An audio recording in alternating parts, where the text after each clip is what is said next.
So wanted to take a moment and introduce our speaker. Most of you all know Doug Letterman from Inside Higher Ed. Doug Letterman is the editor and co-founder of Inside Higher Ed and leads the site's editorial operations, overseeing news, content, opinion pages, career advice, blogs, and other features. Doug speaks widely about higher education, including on C-SPAN and National Public Radio and at meetings around the country. And his work has appeared in the New York Times, USA Today, the Nieman Foundation Journal, the Christian Science Monitor, and the Princeton Alumni Weekly. Doug also worked previously at the Chronicle of Higher Education from 1986 until 2003, including serving as managing editor from 1999 to 2003.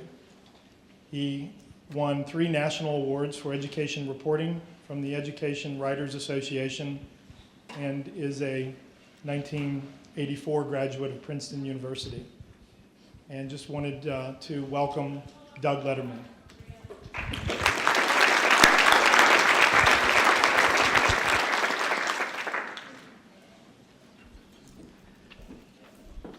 Good afternoon, everybody. Thank you to David for that introduction, and to he and the rest of the Learning House crew for the invitation to be here. I'm really glad to be here. Can you hear me okay?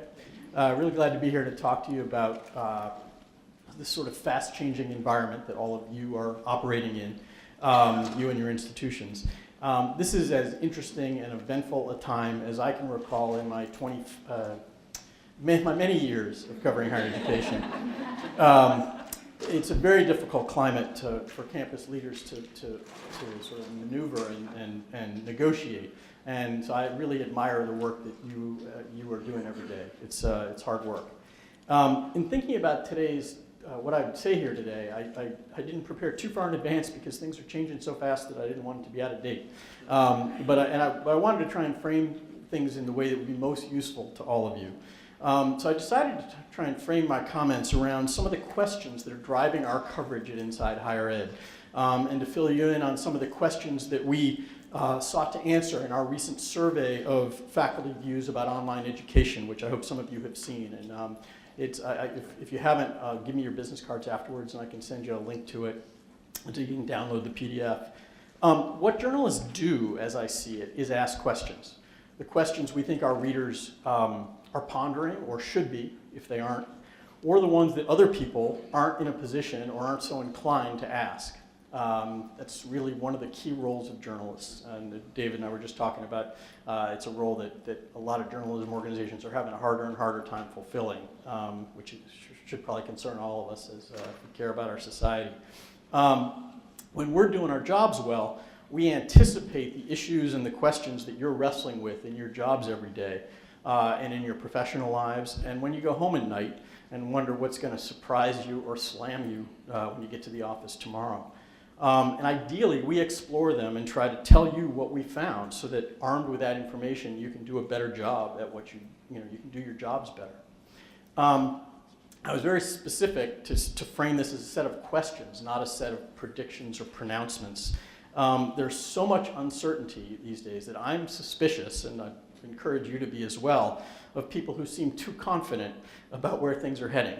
In a time when events are moving this fast, can anybody really know where we're headed? And I'm always, there are lots of prognosticators out there who are telling us what's happening, and I take them with a grain of salt, so I'm going to try not to fall into that trap.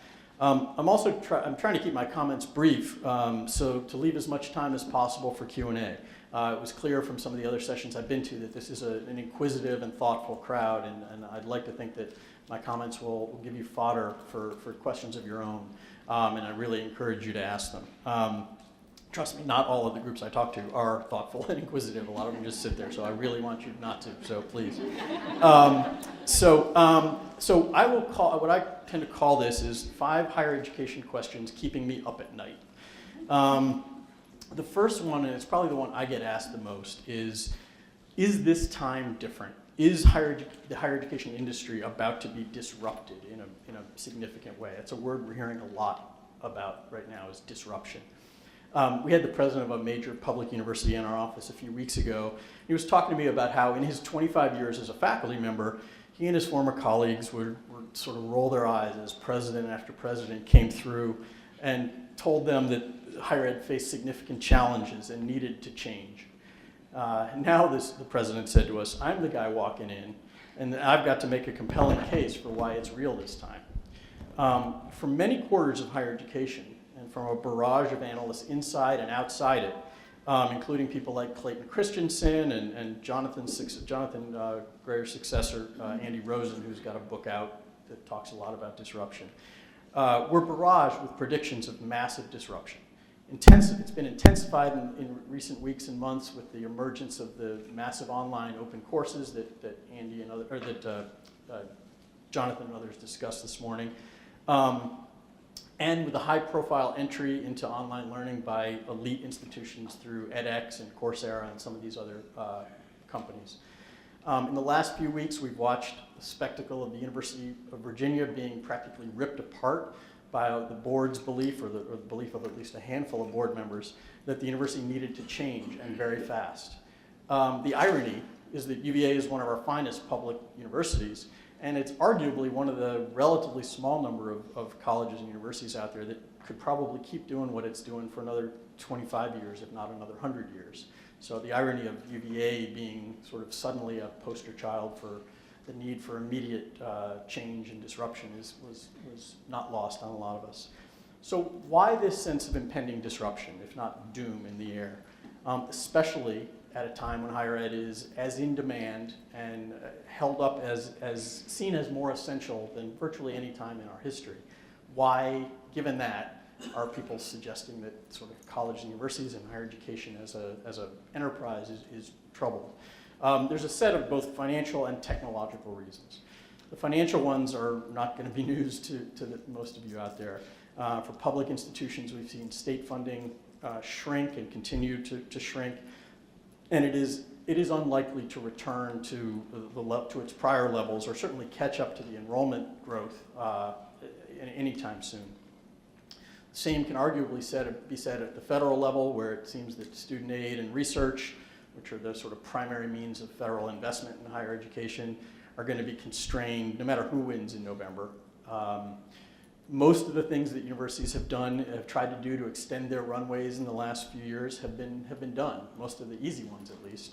There aren't that many sort of tricks in the bag of most business officers and provosts and presidents as they're looking at how to expand the revenue sources and cut costs. There are a lot of very tough things that they don't want to do, but it's hard to find a lot of easy answers out there.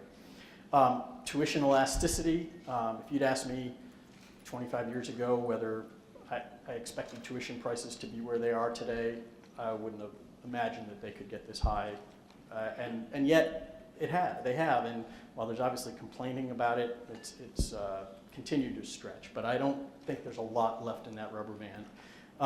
We've got, we're in one of these periodic times when the federal government has decided this is a problem and paying attention to it. The good news or bad news, depending on your point of view, is that there's not a lot that the federal government can do about that, except embarrass people a little bit.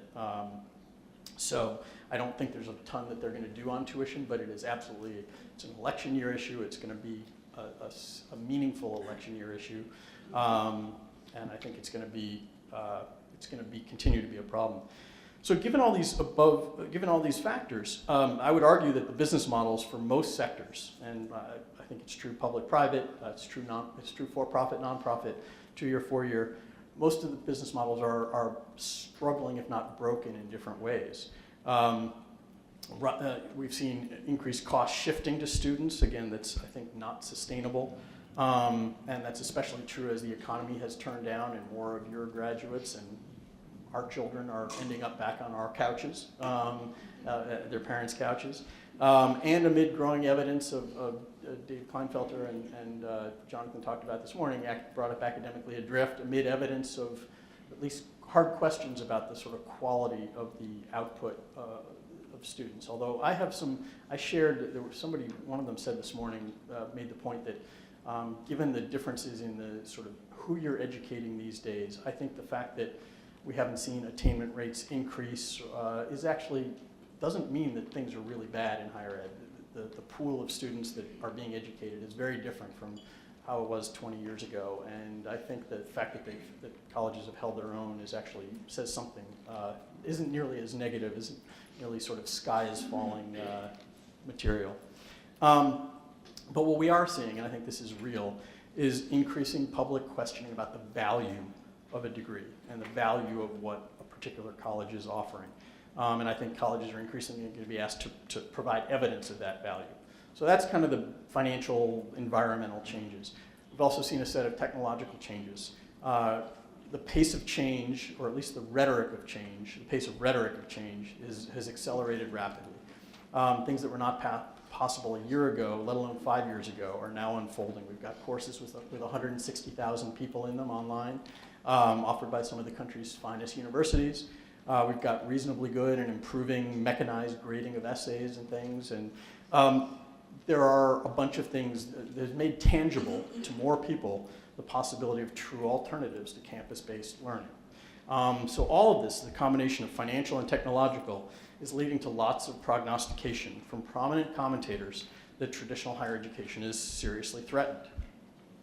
So question number 2 is, how fast is this change going to unfold? Is there a higher education bubble that some of these folks like to talk about?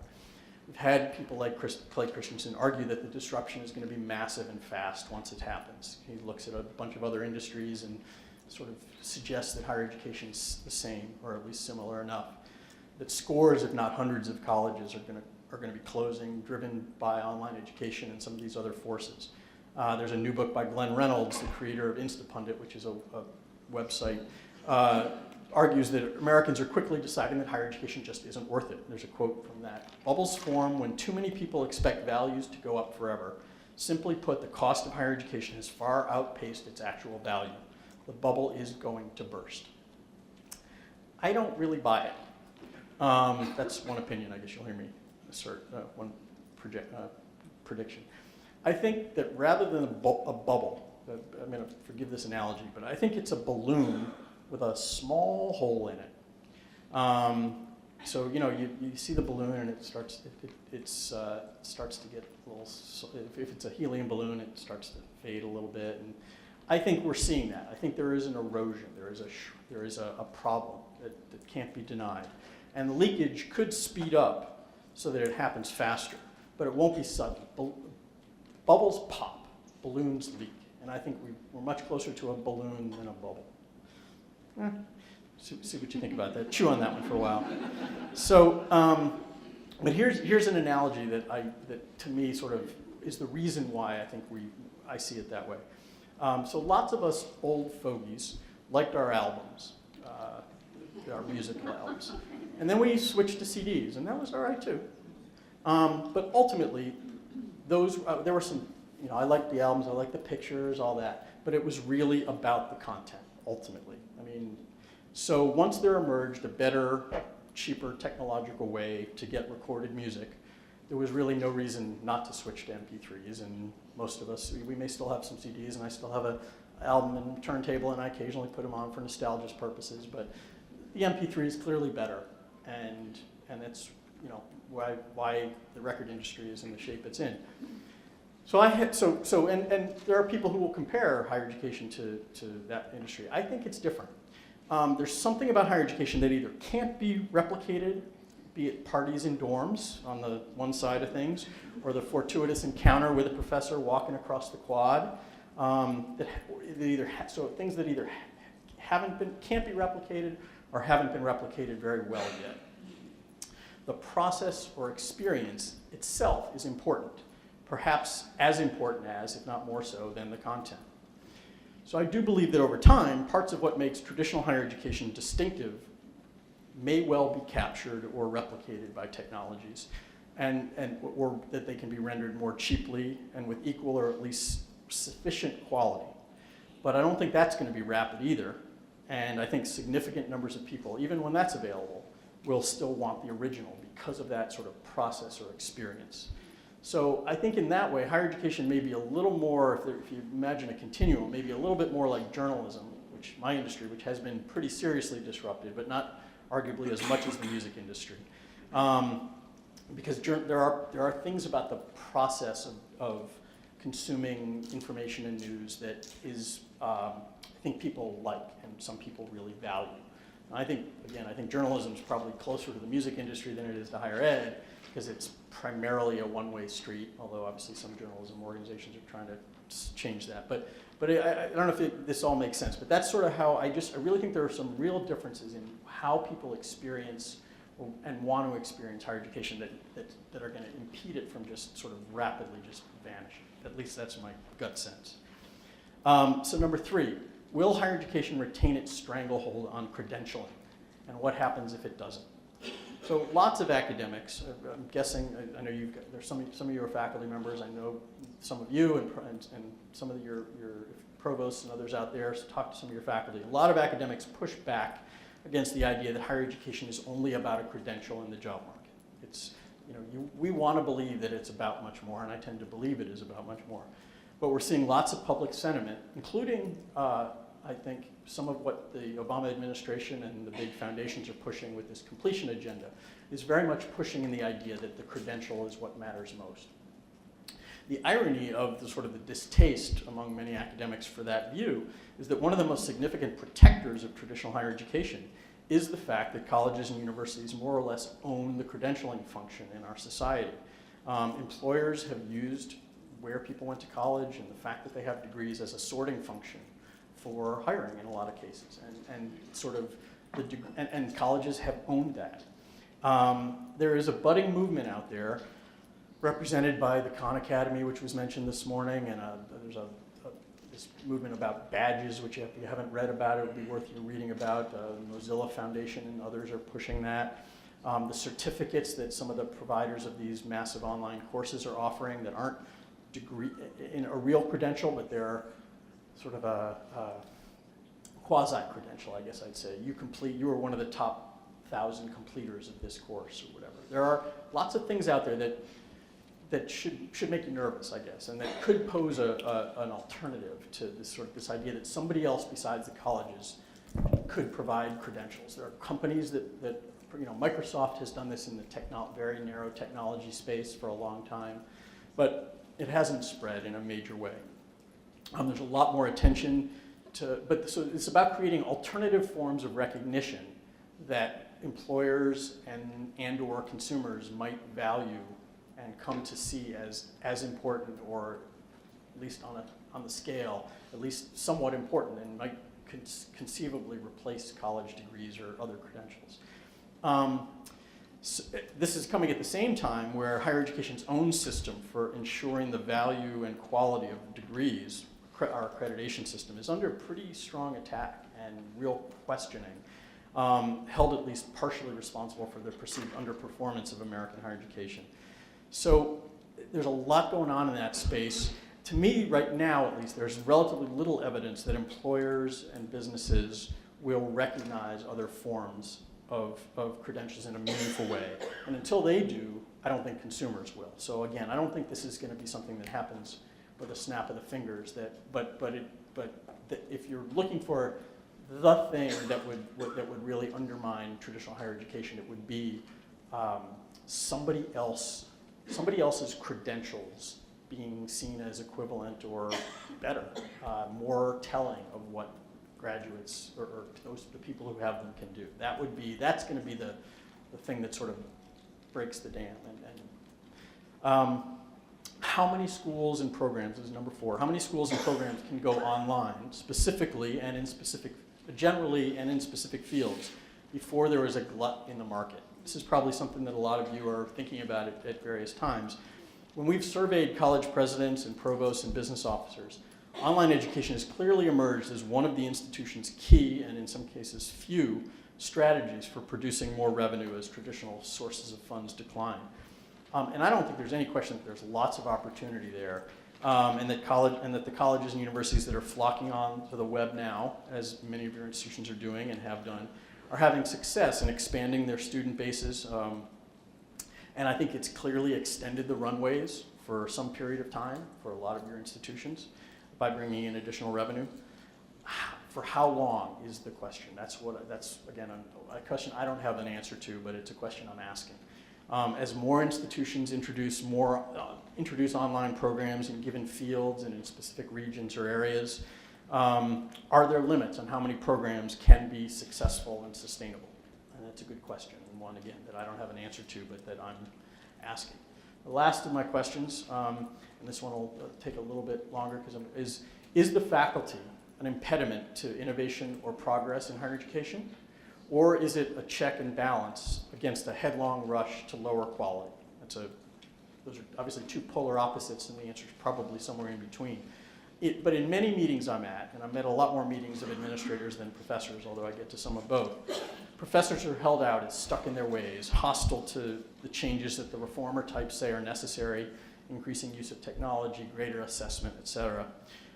There is truth to that. It's not like most stereotypes, there's something that leads to it. But I would posit that faculty members are not crazy, given the flawed rhetoric that a lot of people use in explaining the need for online education, these other things, to believe that those changes could mean the loss of their jobs, or at least the diminution of them. So much of the talk about online learning is about cutting costs. Yet pretty much the only way you cut costs in higher education is by eliminating jobs. Salaries make up 80% of our budgets in a lot of cases. So the only real way that you cut costs through online education is if you're serving the same number of students and need fewer need fewer professors. That's the only way if you keep the same number of students, obviously. If it was discussed as lowering cost per student, in other words, by expanding the number of students that are served, or changing the faculty role from one of delivery of information to one of coaching, et cetera, it might be a very different dynamic. But again, that's not, because I do believe that most professors would be open to the idea that they might be best utilized in a way other than just spouting information. I don't think that's what most professors, there are some who are probably feel that way, but I think most, if they thought there was another way of doing it that made their jobs more valuable and helped their students more, I think most would buy in.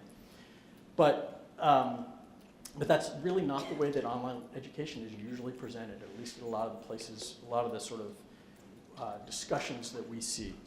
So what we don't know, or we haven't always known, there's a lot of anecdote about what professors think, but we don't know a ton about what they really think about online learning. So that's why we set out to do a survey. We surveyed about 4,500, got about 4,500 responses from a representative sample of faculty members around the country. It was a little tilted, because we had lists of faculty members that we had to buy, it was a little tilted toward full-time faculty members. So that's the main caveat, I'd say. There are unfortunately not great lists of adjunct professors because they're not on a lot of lists because they don't have mailboxes and other things like that. So, but we set out to inject data into this conversation about how the faculty and higher education views online education. So 4,500 faculty members, about 500 academic technology administrators, a lot of people in some of your titles who were sort of, we drew both of them together and sort of so that we could have some counterpoints. So a few key findings, and then I can talk more about it later if you'd like. 58% of the professors surveyed described themselves as having more fear than excitement about the growth of online learning. We specifically asked for a one or the other. Do you have more fear or more excitement about a bunch of different things? So 58% of faculty members described themselves as having more fear than excitement about the growth of online learning. That was compared to about 80% of academic technology administrators. Not surprising, probably. Nearly 2/3 of faculty members say they believe that the learning outcomes for an online course are inferior or somewhat inferior to those for a face-to-face course. Even among those with a strong vested interest in online education, faculty members who are currently teaching online courses, considerable concern remains about the quality. 1/3 of instructors think that their institutions are pushing too much instruction online, compared to fewer than 10% of administrators. Here's the big but. For all the faculty skepticism, the study provides evidence that professors gain more confidence in online learning as they become involved with it, which probably isn't surprising. But I think it's heartening in a way. On the most basic question of all, asked of faculty at institutions with online offerings, have you recommended an online course to a student or advisee? 60% of faculty reported that they have. And then 80% of those who teach online. So again, I find it was interesting. We had some people who thought we were trashing the faculty by doing the survey and that we were making them look really bad. But that's actually not how I read this study. I read them being skeptical, and I think appropriately so. There are a lot of things to think about here. But more accepting as they have more exposure to it, which is kind of what you'd want. You'd want people to have to be proven. They'd want to see it proven. They want to see it. They want to see that it does have quality. So what all this suggests to me is that it may take more time, and I'm sure those of you who are on campuses where there's a lot of faculty opposition or where you're sort of feeling like you're swimming against the tide, I'm sure it probably feels like you may never get there. But to me, the results of this survey suggest that institutions that start working with the willing, those faculty who are on board, over time will find more and more support. That's kind of was my big takeaway from this survey. So I really want to stop there and see if we can get a little bit of a conversation going. I want to invite your questions. I think we're going to have a mic circulate, so if you have questions, please raise your hand, and I think the mic is coming up here. But I hope that gives you a little bit of fodder. Again, I'm trying not to, I really want, if you haven't figured it out, I don't have all the answers, and I think there's a lot of tough questions out there, but I hope those were helpful. Questions, comments? Responses? There in the back.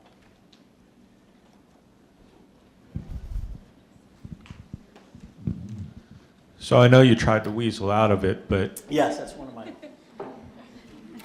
is this time different? You I talked for a while, and Yeah. I didn't hear an answer. I believe it's different. I believe there will be. I guess again, I think it's different. I think there will be. So I've lived, and part of this again has to do with the fact that of my 20 years of covering this, but there have been lots of times when there have been predictions that scores, hundreds of small private institutions would disappear. Most of them are still here. And again, I think this is part of that's because it's really hard to kill an institution, for better or worse. But we're seeing public institutions. If you think it's hard to kill a private institution, it's close to impossible to kill a public institution. Got legislators who come to bat, but we're seeing in at least 2 states, and there are more out there, sort of in the wings, talking about merging campuses, merging public college campuses. These are university systems. Again, that's harder than it is to close a private institution in many ways. I think there are going to be institutions that disappear. They're going to be. I think this time will be more true than the past one, I believe, because of the technological forces and the fact that I really do believe that the public investment isn't coming back soon. So, and again, that's true especially on the public side, but I think the student aid money is going to be constricted. So I do think it's different. But again, what I tried to say as I weaseled around was that I think it's not going to happen nearly as fast as a lot of the. There's a bit of a cult of out there of these people who are, and some of them have vested interests. I mean, Andy Rosen from Kaplan has a little bit of a vested interest when he says that traditional higher education is the bottom's going to fall out. So I think there's a. I'm not saying he's being dishonest or anything like that, but I do think that there's some of the people calling for predicting major sky is falling stuff. I would just take it with a grain of salt. So I hope that was a little less weaselly. Other comments, questions, please, up here. Right here.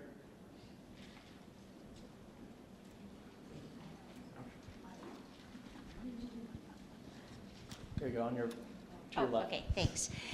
When the public questions the value, are you relating the value of the content and application of the degree, or are they questioning the value of the cost and time put into the degree? Well, listen, value is an extreme. So the way I define value is I see value as some some connection between price and outcome. I mean, to me, that's sort of what, I don't know what the textbook definition or dictionary definition of value would be, but when I think about it, that's to me something that sort of connects how much somebody has spent on something and what they've gotten from it. So if you think about it, most of your institutions, you may have had some certificate programs that might have been susceptible, or so you might have been paying attention to gainful employment. But in a lot of ways, what the federal government tried to do, mostly with the for-profit industry, through gainful employment, was an attempt to try to create a measure of value. Student debt, which is a crude but some measure of price or student expenditure, to income, you know, what the person earns after getting that education. That's an outcome. So now it's very crude, and right now it's been undercut by a federal court, so I don't know where it's going to go.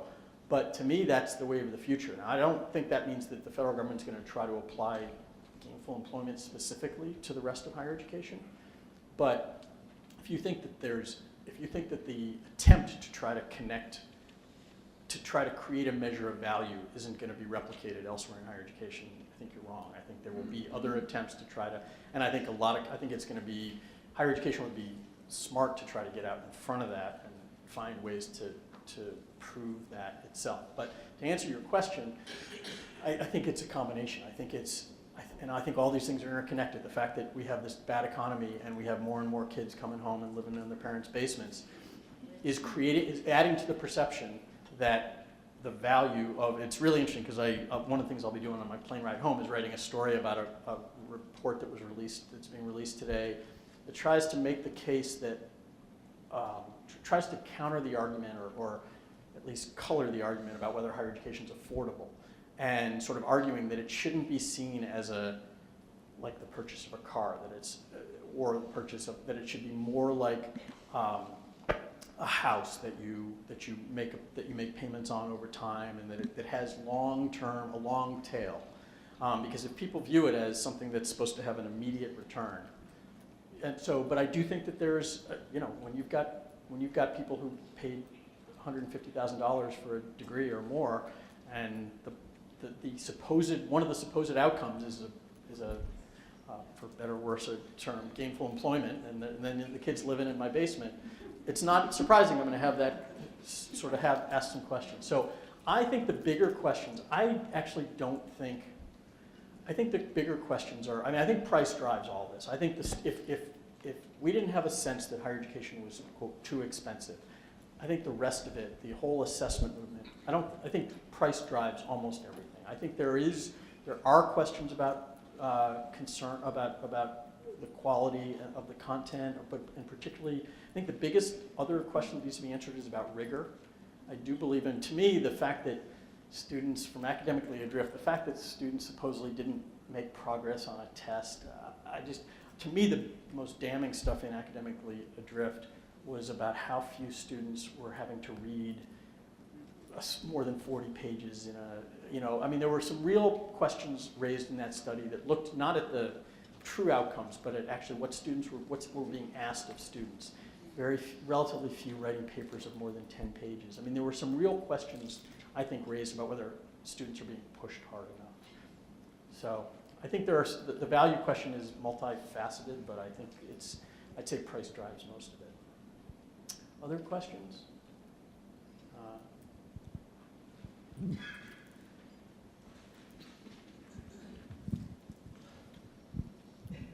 What do you think the for-profits are going to do next to either maintain their share or try to expand it?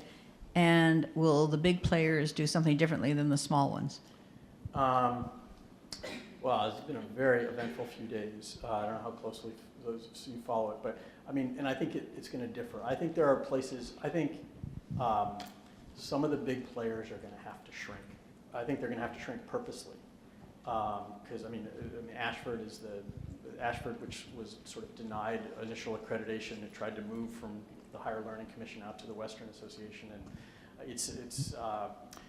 they grew too fast and were unable to prove that they had built capacity to ensure quality of an education that from 10,000 to 80 or 90,000 students. So I'm guessing they're going to have to shrink back. I think there are a couple of very vulnerable companies. I think it's not inconceivable that in the next 3 to 5 years we could see a couple of the publicly traded companies go out of business. And some of them are going to be just fine. So I think it's going to be, we're going to see a lot more. I mean, one of the things we don't do in for-profit higher education, just like in traditional higher education, is differentiate. There's a real tendency to just say for-profit and have that mean the same thing. There's probably more differentiation between a beauty school and University of Phoenix than there is between any two nonprofits. Maybe between a Bible college and NYU, but I would say NYU and a Bible college may have more in common than a beauty school in Phoenix. So I think we're going to see a lot more differentiation. I think we're going to see the schools themselves differentiate. We're going to see some of the schools say, you know what, those guys, we don't like what they do, and we're not going to associate with them. Other questions? Please don't be shy. Disagree with me if you do.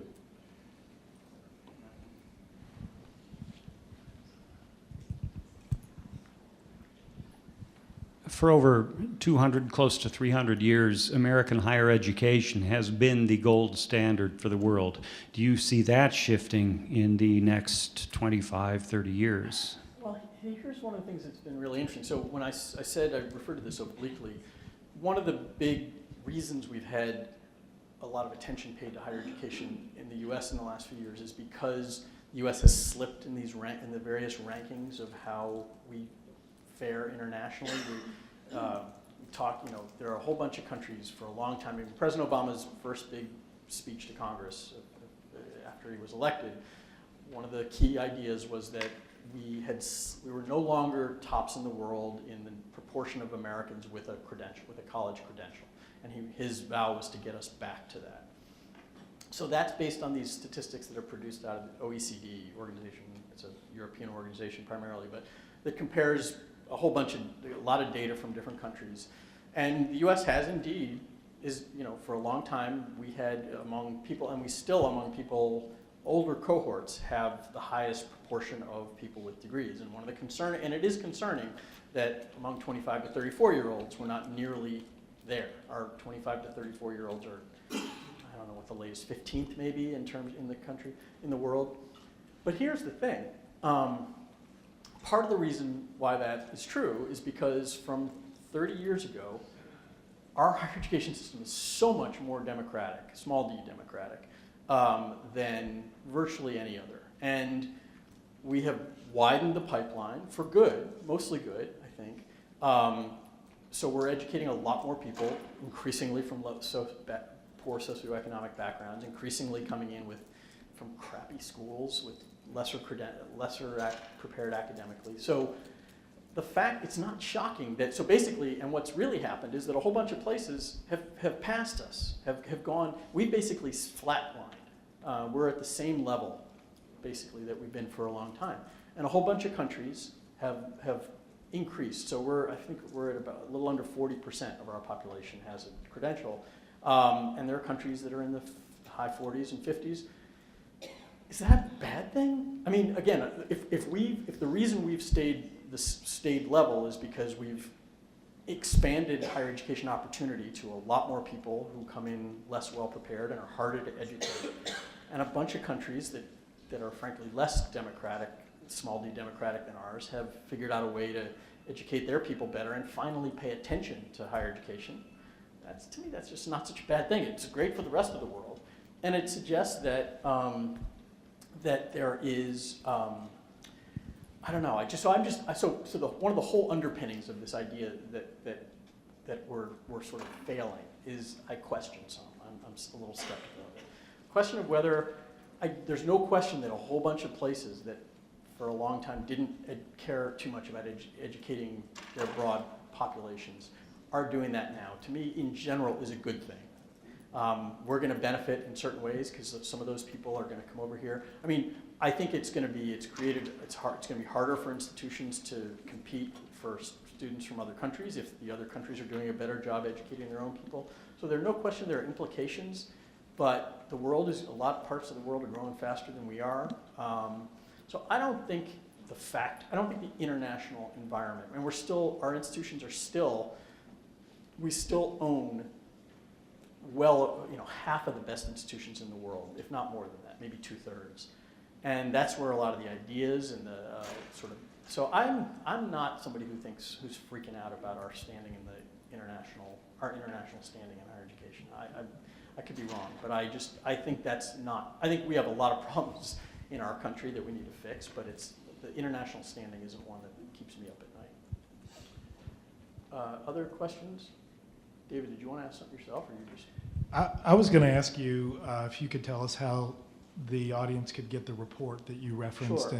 and you all do lots of reports. Yeah, and, well, I appreciate that. Thank you for that opening to anybody who doesn't get our daily email. I mean, all our content. So I don't know how much you know about Inside Higher Ed. I hope you know some, but we're a free daily online publication. We're about 7 years old.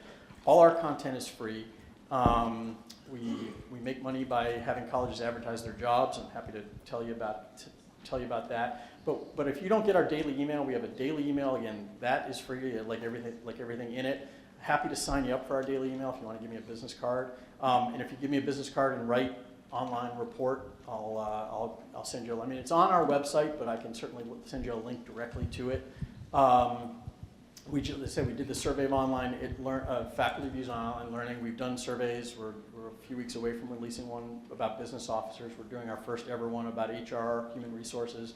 Done them of provosts and presidents, and we've done one on admission. So that's a relatively new thing for us. But every day we're trying to cover the issues that matter to you in doing your job. So that's I encourage you to read us if you don't. And again, it's all free. That's we set ourselves out that way because we didn't really feel like people should have access to different kinds of information based on their ability to pay. That was sort of one of our fundamental premise. So anyway, I'm happy to, again, if you give me a business card or write it on a piece of paper, I'll make sure you get what you need. But thank you for that opening, David. Any other questions, comments? Yeah, I sure. have a question right here. I have actually 2 questions regarding your 5th question about faculty. Okay. You mentioned that 58% said they had more fear than excitement, Right. and those were the 2 options I Yes. gathered, but I'm wondering if there was any elaboration as to their fears. My second question deals with kind of what I see as the buzzword from the conference, and that's engagement and the quality, again, of the instruction and so forth. And I'm wondering if there's any statistic out there that says this is the ideal number of students per online instructor. And I know that's such a humongous question because the actual discipline may differ and so forth, Right. but what should... That's a good question. I will not pretend to have an answer to the second one. What I would suggest, and the surveys, this isn't a survey that we do, but our partner on the faculty survey is the Babson Survey Research Group, which are the people who do the Sloan C survey. And Jeff Seaman, who's the head of that, I'm guessing that the Sloan C survey, as it used to be called, it's no longer called that, but the main one of online education probably comes closer, not necessarily to answering what's optimal, but what's most common. I'm guessing that it asks questions. I haven't looked at it in a while, but I would suspect that there are data out of that would sort of point you to what's most typical, and again, that doesn't necessarily get, listen, one of the big issues in higher ed, and I actually think this is one of the areas where online education has an opportunity to lead, is that one of the other, and I'll get back to your first question, but we asked, do you think your institution has good ways of measuring quality in online learning? And then we asked whether they think their institutions have good ways of measuring quality in on-ground education. And I think there were some bias in the answers because I think a lot of people feel like we do a good job in higher education measuring quality in traditional classes. I don't really think so. And there's a lot of gut and grading, but that's one of the opportunities. I think online education creates the possibility because so much more about the interaction is captured, and there's so many better ways of gauging where students are falling off track. And I think online education has a lot to teach traditional higher education about quality when it's done well. In terms of your first question, we very specifically asked, we had internal debates, and we got some criticism afterwards because we only asked for those two options, but we did it very purposefully. Faculty members, going back to being accused of being Weasley, they would tend not to answer. So we wanted to ask the question in a very, and it was the last question we asked. It was what we led with in the story, so people thought we had emphasized it in the survey. But we really wanted to get to sort of a gut feeling. In terms of whether there is, there were some other questions that tried to get a little bit at what they were afraid of, whether they think their institution does it well and other places don't, we asked specifically what they thought of online education offered by for-profits. We tried to get, I think much of it is gut, is sort of a belief. And if you read the comments on our website, when we write about online education, there's just a sense it can't be as good because you don't have as much access to me. That's kind of, I think, me the instructor, I think is a lot of what drives that. And some of it may not be, I don't think that's true. I think there's plenty of interaction when it's done well. But I think in general, those who haven't been exposed to online education just assume it's crap and aren't going to be persuaded until they see something that impresses them otherwise. And they may or may not see it because some of it is not good. But I think we're at the pretty early stages of this enterprise, and I think it's going to improve over time.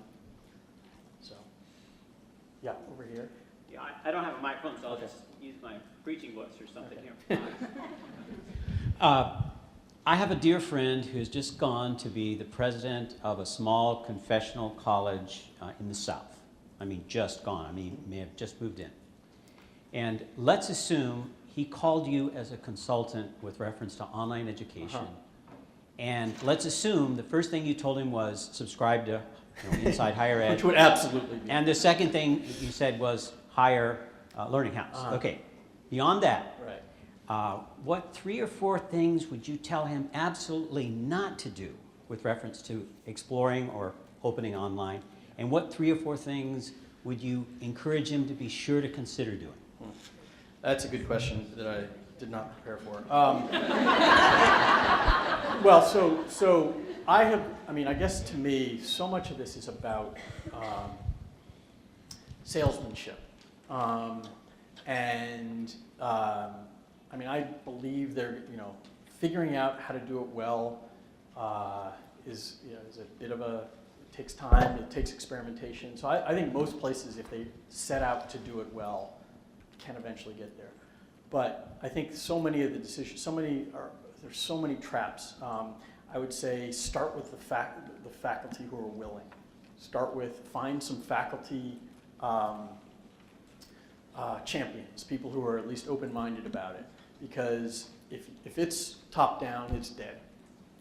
And the best seller to a faculty member is another faculty member, a well-respected faculty member. So I would find the best instructor, the best teacher on my campus, but somebody who, if I'm at a place that does research, somebody who's got the chops, and sell them and get them on board and build from there. So that's one just key thing. What not to do is to say this is going to be the answer, and to not frame it as a budget cutting exercise. Those are 2, 1 of each. I'm going to have to think of some others, but those are the 2 that sort of come to mind. And like I said, I'll take that as a homework assignment, and I'll email it to David, and he can share it to you afterwards. Yeah, back up here.